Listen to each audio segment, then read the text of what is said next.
Pastor Cândido vai se apresentar agora, pastor. Queria que o senhor explicasse um pouquinho do currículo do senhor como historiador, como pesquisador, e por que o senhor desenvolveu essa paixão por Israel.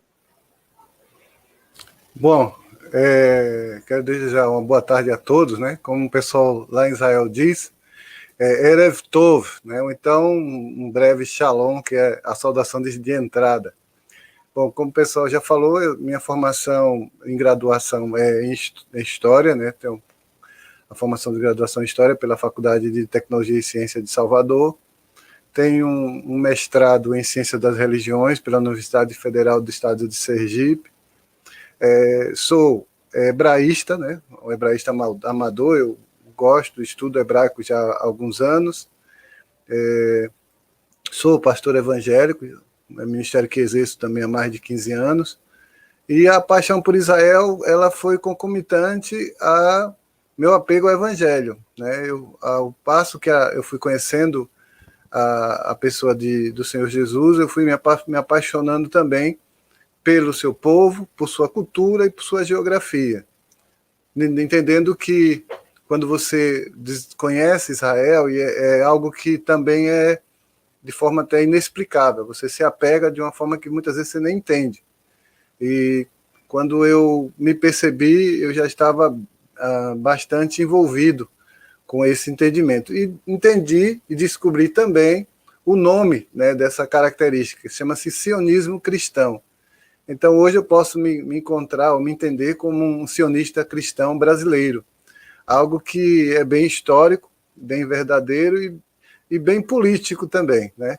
E o sionismo é algo que a gente pode tratar um pouco desse assunto daqui para frente, mas é mais ou menos o que a gente tem construído. Estou pleiteando aí talvez um mestrado, um doutorado. Antes de começar essa pandemia, eu fiz as provas para o doutorado em arqueologia pela Universidade Federal. Acabou que não deu muito certo, mas ainda tenho em vista isso aí. Mas é algo que a gente tem se aperfeiçoar, conhecer mais, estudar, fazer mais leituras. Conheço Israel, né, não só de ouvir falar, já estive lá 4 vezes. A minha última viagem foi cancelada por conta da pandemia, ninguém podia viajar. Então não é algo que a gente somente ouviu falar, eu conheço em loco, né? Tenho muitos amigos lá, inclusive alguns devem estar acompanhando essa live nesse momento, e é isso aí. O senhor tocou num ponto importante, que é a respeito do cristianismo, né, que é algo que o senhor admira muito, que o senhor até segue. Aí é onde eu quero entrar na questão do surgimento do Estado de Israel. A gente vê na Bíblia, que já conta a história de Israel, é um livro muito antigo, mas, assim, para os nossos dias, o Estado de Israel é um Estado muito recente. Como foi que deu esse surgimento do Estado de Israel nos nossos dias? Bom, como eu falei há pouco, o Estado de Israel ele surge do entendimento, do pensamento sionista. O pensamento sionista é o entendimento de que o Estado, ou a vida e o povo de Israel, eles devem existir. A palavra hebraica para isso, utilizada para isso, o tipo slogan, é Am Israel Chai, vive o povo de Israel. E a ideia de existência, ela vai começar a surgir mesmo antes, por volta de 1492, muito assim, no epicentro da chamada perseguição chamada Santa Inquisição, quando o rei de Portugal, pressionado pelos reis, pelo o domínio da Espanha, que estavam se somando ali na Península Ibérica, fizeram promessas de enviar o povo para Jerusalém, e aconteceu o chamado batismo em pé. Essa pressão, esse entendimento de voltar à sua terra depois da diáspora do ano 70 depois de Cristo, ela estava bem forte no coração do povo judeu. E durante todo esse período, já na era contemporânea, esse pensamento ele se consolidou mais.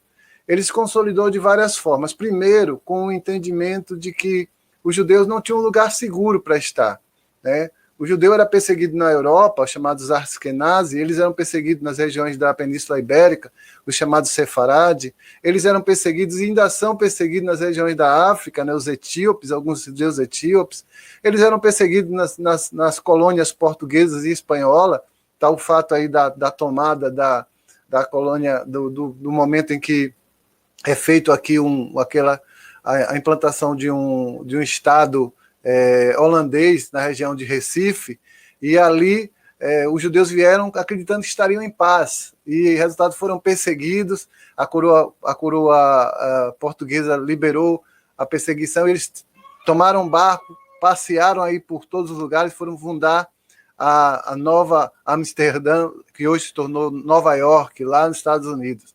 Então, por conta dessas constantes perseguições, tanto em qualquer lugar da Europa Oriental, Europa Ocidental, eles começaram a pensar em um lugar para viver e estarem seguros. E o lugar para viver e estar seguro era retornar para Eretz Israel, voltar para a terra de Israel, para a sua terra ancestral. Então começa o movimento sionista, começa esse trabalho, e por volta dos anos 30, do século XX, os grupos começam a se formar. E a primeira ideia foi o Congresso Sionista, né, que vai acontecer liderado por Theodor Herzl. Theodor Herzl faz algumas profecias acerca do povo de Israel, e 50 anos antes de 1948, quando é promulgada e quando é declarado o Estado de Israel existente, Theodor Herzl já vituperava, já dizia que Israel existiria como nação. Nesse mesmo período, surge também o trabalho de criação de uma língua nacional. Quem vai fazer isso é um homem chamado Eliezer Ben-Judá. Eliezer Ben-Judá trabalhou o hebraico e normatizou, verbetizou para os verbetes mais modernos. Ele criou uma gramática hebraica comum para ser estudada e criou e fez com ressurgir o idioma hebraico. E nesse mesmo período, começou-se a pensar em uma bandeira, se criou a bandeira de Israel, que nós conhecemos, a maioria das pessoas conhecem, que é representada por um talit, um manto de oração, com a chamada Margem Davi ao seu centro. Também nesse período, uma música popular chamada Haktivka, que se chama Esperança, se tornou o hino nacional de Israel ainda antes do Estado de Israel surgir. Então, eles começaram a pensar, e a ideia principal sempre foi ter um lugar onde eles pudessem estar em paz. Em 1945, por volta do ano de 1945, quando chega finalmente ao final da Segunda Grande Guerra Mundial, eles haviam sido praticamente dizimados, mais de 6 milhões de mortos. As Nações Unidas sentiram o peso disso, que elas não existiam, mas passa a existir ali em 1946, 46, 47, mas existia a Nação Unida, e eles entendem o seguinte: é necessário botar esse povo em algum lugar, é necessário instalar esse povo em algum lugar. E a Inglaterra, que toca o mandato britânico naquela região chamada Palestina, decidiu que faria a partilha. Um pedaço ficaria com os árabes nativos que estavam lá, árabes jordanianos, é uma coisa importante de entender, eram jordanianos, porque aquela região pertencia ao